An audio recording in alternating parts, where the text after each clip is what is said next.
Di balik kilau peradaban manusia tersembunyi kisah-kisah kelam tentang kota-kota yang pernah berjaya, namun kini tinggal puing. 5 nama terukir dalam sejarah bukan karena kejayaannya, melainkan karena kehancurannya yang spektakuler. Kota-kota ini, yang konon dikutuk oleh Sang Pencipta, menjadi pengingat abadi akan batas antara kehendak manusia dan murka ilahi. Dari debu dan abu, kisah mereka berbisik, memperingatkan generasi mendatang tentang harga yang harus dibayar atas pembangkangan dan dosa. Mari kita telusuri jejak kota terkutuk ini, yang nasibnya telah diputuskan oleh tangan Tuhan sendiri. 1. Pompei. Pompei adalah sebuah kota kuno yang terletak di wilayah Campania, Italia. Kota ini memiliki sejarah panjang yang dimulai jauh sebelum kehancurannya secara tragis pada tahun 79 Masehi. Pompei telah berdiri sejak abad ke-7 sebelum Masehi oleh suku Ossi. Awalnya, Pompei merupakan sebuah pemukiman kecil yang kemudian berkembang menjadi kota pelabuhan penting di wilayah Napoli. Pompei pun berkembang menjadi kota yang besar pada masanya. Kota ini juga dikenal yang jauh lebih subur daripada tempat lain, karena Pompei terletak di kaki Gunung Vesuvius, sebuah gunung berapi purba yang merupakan satu-satunya gunung berapi aktif di Eropa. Para petani di kota ini banyak yang menanam anggur dan zaitun.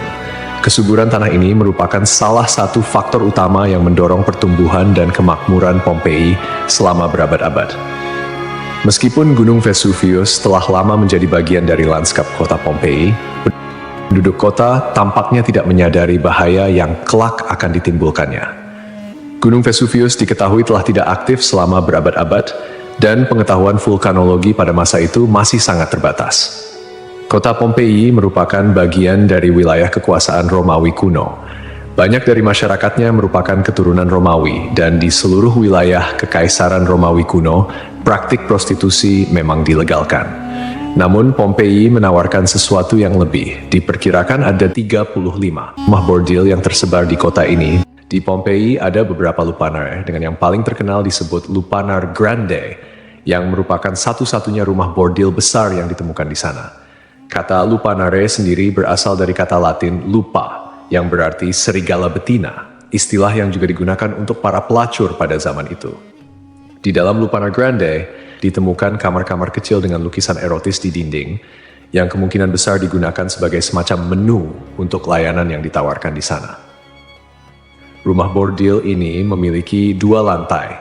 Lantai pertama diperuntukkan bagi kelas bawah, sedangkan lantai kedua digunakan oleh pelanggan kelas atas.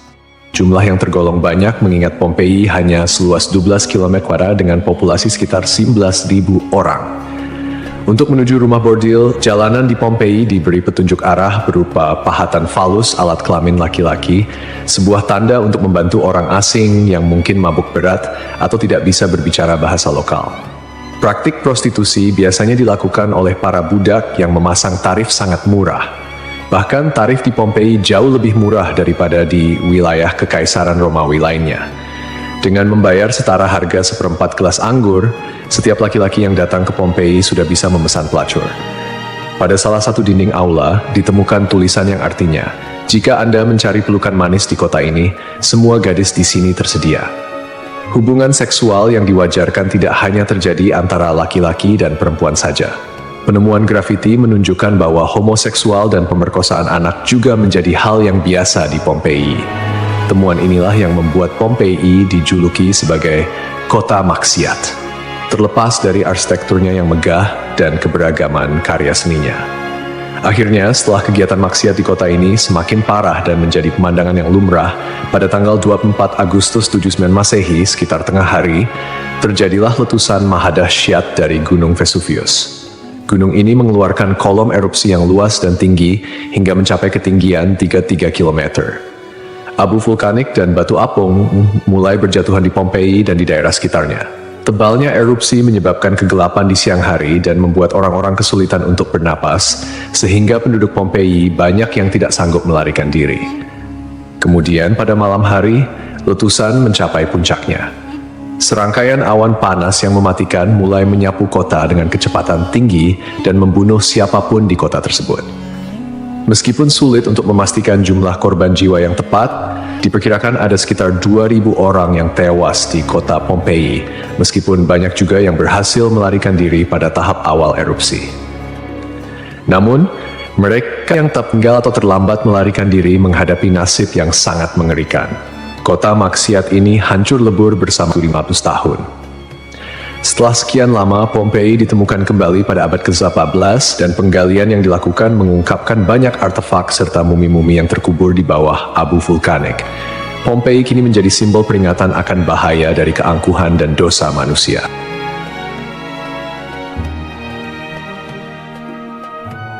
Kisah Desa Legetang.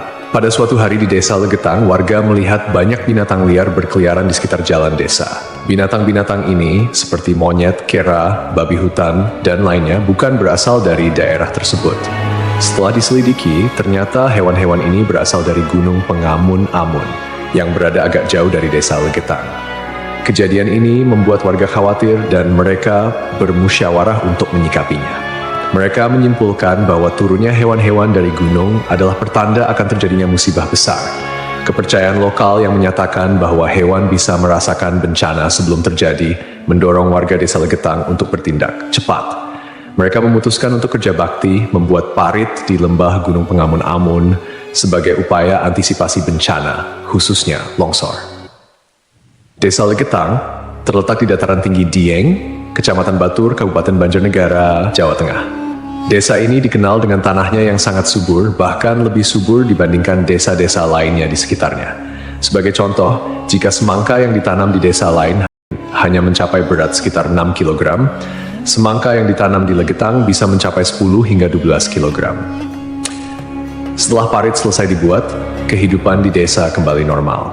Desa Legetang adalah desa yang makmur, hanya sedikit orang miskin di sana. Banyak saudagar kaya yang hidup mewah dan uang sering dihamburkan untuk hiburan. Setiap malam, mereka sering berjudi dan mengadakan berbagai hiburan yang tidak pantas, seperti kesenian lengger yang kadang berujung pada tindakan asusila. Kesenian ini yang hanya dilakukan di desa tersebut menjadi simbol betapa jauhnya masyarakat desa ini dari nilai-nilai agama dan moral. Setiap malam, penduduk Desa Legetang terlibat dalam berbagai bentuk kemaksiatan, termasuk perjudian, mabuk-mabukan, dan seks bebas. Mereka yang tidak terlibat dalam perilaku ini tampaknya membiarkannya, seolah-olah itu adalah hal yang wajar.